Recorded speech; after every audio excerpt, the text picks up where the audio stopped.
Fernando Marías, muchísimas gracias y felicidades por ese premio por La Isla del Padre. No se puede empezar mejor el año. He empezado el año con alegría y con fuerza y con mucha energía. Sí, un año que he empezado con adrenalina, que es una cosa que me gusta. Hacía tiempo que no lo hacía. Es un libro que empezaste, dices, sin tú saberlo. Yo creo que se empezó a formar en mí hasta hace poco hablaba de hace 4 años y medio, claro, ya son 6. En febrero de 2009 mi padre enfermó gravemente y me asaltó la idea, la fantasía de decir, yo nunca había pensado en escribir una novela tan personal, tan íntima, casi un libro de memorias, pero ahí empecé a pensar que deseaba hablar de él, que deseaba contar cosas sobre él, que al verlo, digamos, decaído, verlo herido, verlo desgarrado por una grave operación que sufrió, de la que salió muy bien, empecé a desear escribir. Y cuando 4 años después de eso murió, en junio de 2013, pues ahí me puse a hacerlo,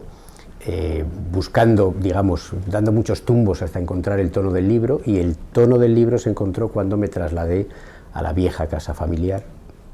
ya abandonada porque mi madre ya se había ido a vivir con mi hermana, allí no vivía nadie, pero allí habíamos nacido todos, la generación de mis padres, la mía. Cuando acabé el libro y cerré la puerta de la casa familiar, ese fue el último acto que hice en esa casa en la que habíamos vivido durante algo más de 100 años,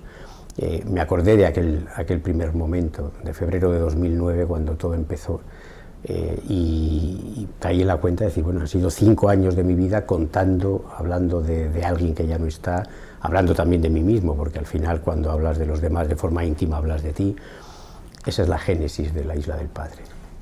Fernando, fantaseas mucho cuando hablas de estas memorias, pero en realidad hablas de las cosas que no os dijisteis tu padre y tú.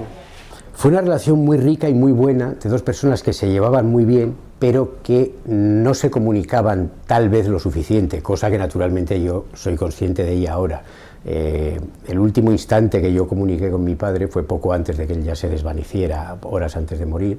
y le agarré fuertemente las manos, y él ya tenía la mirada extraviada en el techo, y le dije esas cosas que uno durante años tal vez no ha dicho, y que de pronto surgieron como un torrente. Tuve la necesidad de decirle una serie de cosas, entre ellas que iba a escribir un libro sobre él y que quería que se quedara a mi lado mientras lo hacía, una petición de alguien no creyente, no tiene nada que ver con la religión esta petición. Y él entonces volvió de ese extravío de los ojos amarillos sobre el techo, se giró hacia mí, trató de decirme algo con una intensidad tremenda, es decir, yo sentía la fuerza de sus manos sobre las mías, y si cierro los ojos y trato de evocar aquel instante, lo veo sus ojos fuera de las órbitas, la boca tratando desesperadamente de decir una frase que no pudo ni siquiera pronunciar, no dijo ni una sola sílaba. Y ahí es cuando empezó a escribirse el libro, realmente, físicamente, a teclearse el libro. Y creo que en realidad este libro lo que es una conversación en la que él puso esa palabra que no pronunció y yo he puesto pues esta novela para tratar de establecer ahí una conversación entre ambos. En estas memorias no son como las de Knausgaard, tú realmente te pones a fantasear y te gusta siempre imaginarte qué hubiera pasado si esto no hubiera ocurrido. Sí, yo creo que me fascina esos sucesos que a veces tienen, grandes sucesos en la vida de una persona o de una sociedad, que a veces tienen que ver en un hecho mínimo, en un hecho que parece aparentemente insignificante. Yo lo cuento, por ejemplo, y lo ilustraré con un ejemplo. Mi madre siempre contaba que durante la Guerra Civil, que ella tenía 15 años, pero ya vivía con sus padres y sus hermanos en esa misma casa donde ha ocurrido todo esto que estoy contando, y durante los bombardeos sobre Bilbao,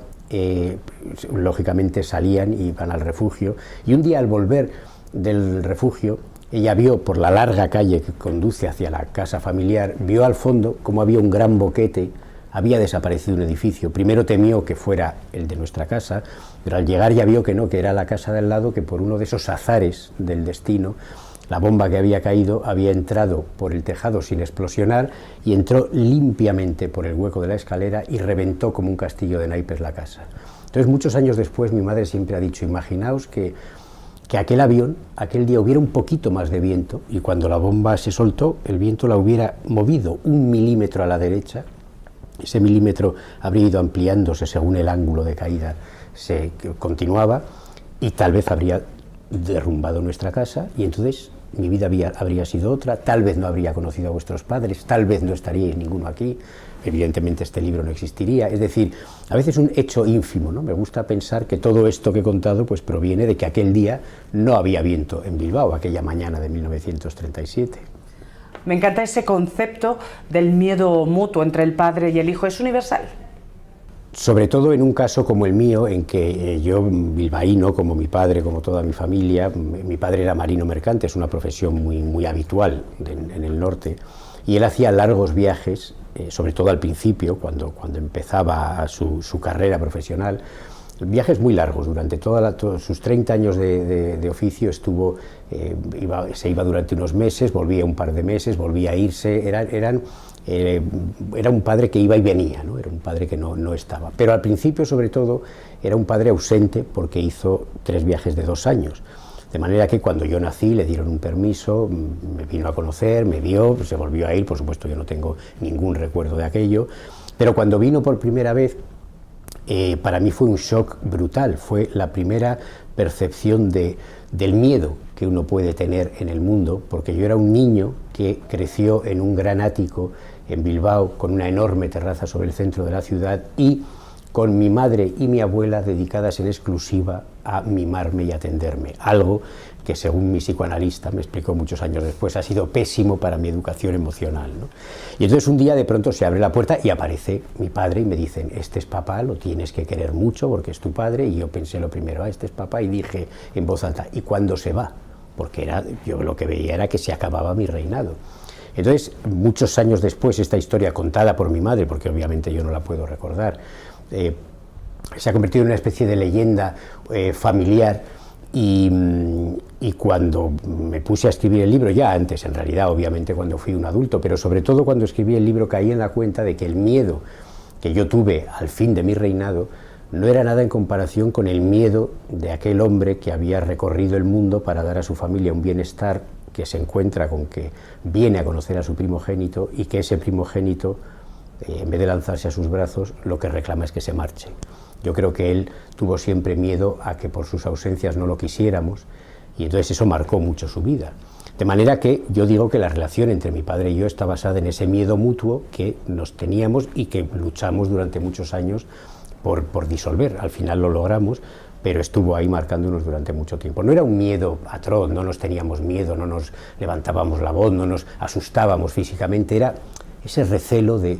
un leve estremecimiento de decir, esta persona preferiría que no estuviera.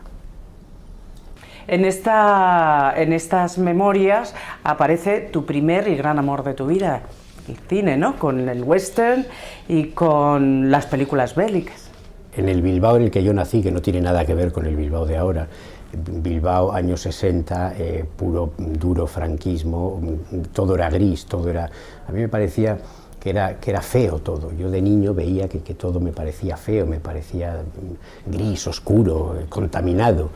Y en cambio el cine era aquel rectángulo blanco por el que empezaban, cuando yo me sentaba en la pantalla, ante la pantalla, todas las veces que podía, 1, 2, 3, 5 a la semana, y veía aquellas imágenes de westerns, de musicales, historias de policíacas, bélicas, de aventuras. Me sentía como alguien que de pronto, más que estar simplemente viendo un espectáculo, era alguien que entraba en ese mundo durante 90, 100 minutos y me sentía parte de aquellos personajes. Yo digo que en aquella ciudad gris, el cine, con su color, con su música, con su mirada sobre el mundo, me salvó la vida literalmente. Fue el cine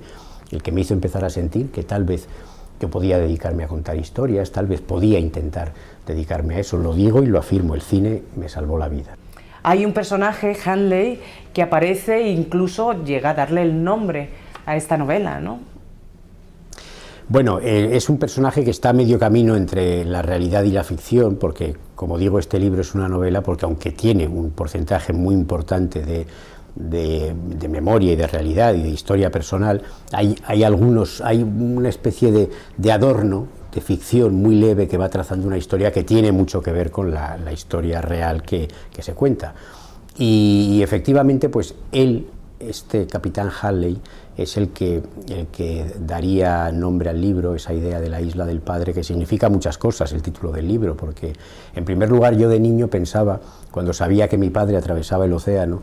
pensaba que las islas estaban colocadas estratégicamente por la naturaleza para si había un caso de tempestad importante, pues allí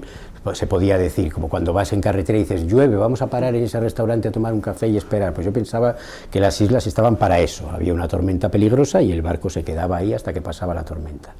Pero también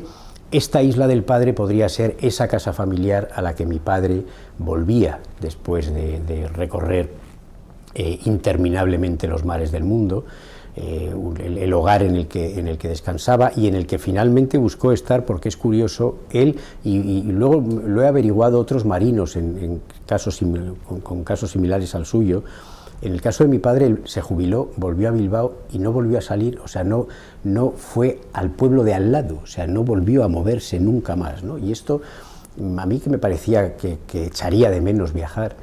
resulta que por lo visto ocurre con alguna frecuencia entre los marinos, que están tan hartos de barcos, de aviones, de aeropuertos, de países, de fronteras, que de pronto dicen, ahora ya el sofá de mi casa y a descansar. Y luego también la isla, además de ser esa isla del refugio, tanto en el mar como en la propia vida, cuando él regresaba, pues bueno, me permite hacer una especie de metáfora sobre lo que es el destino de cada uno. Yo creo que todos aspiramos sobre todo a la serenidad. Al final uno va descubriendo, cuando va sumando años, que no hay mayor tesoro que la serenidad, además, por supuesto, del afecto, que probablemente es necesario para la serenidad. Pero ese momento creo, de poder estar a solas, por ejemplo, ante el mar, y sentirte bien con el entorno y contigo mismo, eso que parece una tontería tan nimia, y sin embargo pienso que es un tesoro importante al que todos deberíamos intentar llegar. Y también creo que esa idea de la isla, del título que hay en este libro, alude un poco a eso. Pues muchísimas gracias por estar con nosotros este tiempo. Muchas gracias.